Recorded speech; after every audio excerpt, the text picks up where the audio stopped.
guys, and welcome back to another G-Mineo game review. I'm your host Haley, and today we're going to be talking about the indie game Spiritfarer. If you've been enjoying the content that G-Mineo's been putting out, please give us a like and subscribe. It really helps us out. So Spiritfarer is a game by Thunder Lotus, and the tagline is a cozy management game about dying, which is essentially what it is. And I was initially drawn to this game because it reminded me a lot of Studio Ghibli animation, and I thought the concept for the game was really unique and really interesting. So essentially what this game is you're playing as Stella, who is a fairy master to the deceased, aka a Spiritfarer, and you're basically in charge of building a boat to explore this world and meet new spirits and guide them and eventually release them to the afterlife. And I thought it was interesting because when I first saw this game, I assumed that the spirit Stella would be meeting would be, you know, kind of strangers to her, but the first three spirits that I met were people that she had already known in her life. One other thing I really liked about this game was that Stella is experiencing this for the first time just as the viewers are, the players are. She is discovering this world and how the lore of this world works just as we are, and she takes over for the previous Spiritfarer who has been doing that for what seems like a very long time, and he kind of retires, and then Stella comes in as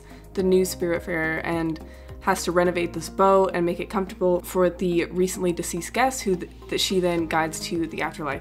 One review I saw of this game that I really liked said that it's a lesson in goodbyes, which is essentially what it is, because through this game, you're kind of expected to take care of and get to know these guests that come onto your boat, these spirits, and then at the end you have to release them to the afterlife, essentially saying goodbye to these people that you've gotten to know. I thought it was a really unique concept, and the animation is absolutely beautiful, so I'm going to go over some of my favorite things that you get to do in this game.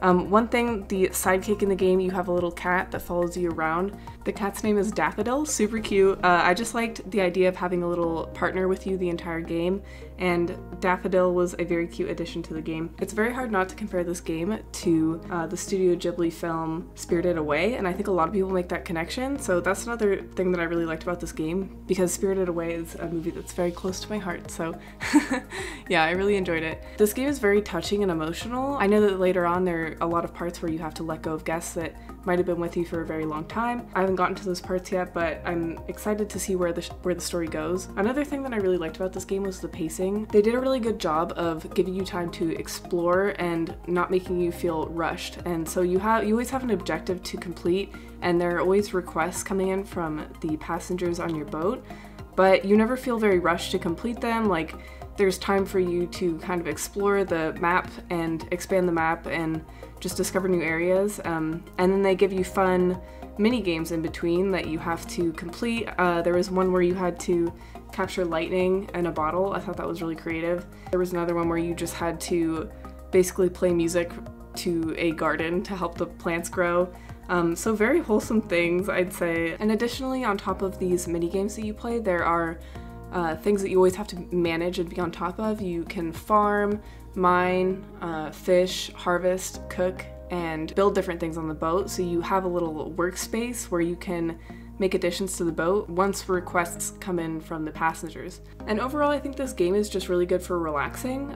It definitely made me very relaxed when I was playing it. It actually made me a little bit sleepy, to be honest, and in a good way, because I definitely felt relaxed playing this game. I felt very at peace, which I think is a really impactful part of this game, because from the way it sounds, it could be seen as kind of a dark game, because the entire game is about dying, but instead they take almost this childlike perspective to it through the protagonist Stella, and you're seeing it through her eyes, and it's really beautiful the way they did it, because it kind of removes the stigma around passing on and losing people that you love in your life, and it makes you think about what you have in your life. So overall, I think it was a very beautifully done game. It's a really unique concept.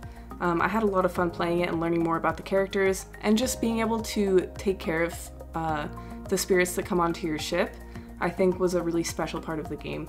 I haven't played a lot of video games like this, but I assume it kind of reminds me of something like Animal Crossing, where you're building your own world in order to make it like a more livable place for these spirits, kind of like an Animal Crossing where you're making it more livable for your villagers, making them happier. So yeah, a lot of it is just making that space as pleasant and as accommodating as possible for your guests that are joining you on the boat, and it makes it a very rewarding experience, just building this boat and taking these adventures and getting to know people along the way. Overall, it was a really great experience, and I'm really happy that I chose to play it. If you want to see me play more of Spiritfarer and eventually get to those more emotional parts of the game, then please let me know in the comments below, because like I said, I was having a really fun time playing it. Alright, well that's going to wrap it up for this review. If you'd like to see me play more Spiritfarer, then please let me know in the comments below, and please be sure to give G-Mineo a big like and a big subscribe on your way out. Thank you so much for joining me. Again, I'm your host Haley, and we'll see you guys next time. Bye guys!